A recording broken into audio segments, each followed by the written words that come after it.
Hey folks, Redbeard here at Tomwood Toyota here in Whitestown, Indiana, and today I'm sitting in the 2020 Toyota Rav4 Limited. And today we are going to go over the heat and air controls on this vehicle and show you how all the buttons work and what they do. If you like this video, support our channel, give this video a thumbs up, hit that subscribe button, and also hit your bell notification so you know when the newest content's coming out. And now, let's get into it.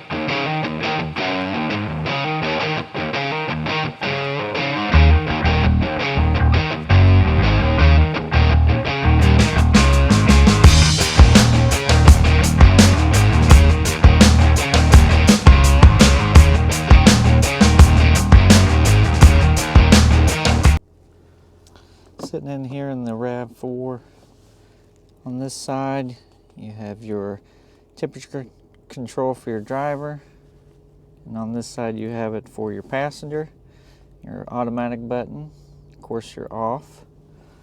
You've got your front and rear defrost, eco heat and cool. You're like, what is that? This setting, when it's lit up, helps to use the heat and air efficiently to help you save on fuel. You got your fan controls here for low and high. This is the directional button to tell your air where to go. Recirculate.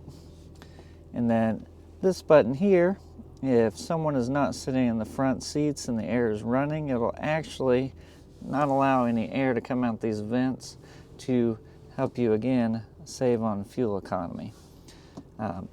On this side, you also have your sync button, which, as you see, these two temperatures are different, right? Hit that sync button and it makes them the same. And of course, your air conditioning button. Down below, you have your heated and cooled seats. The easiest way to tell which one's on: heated is orange, air conditioned is blue.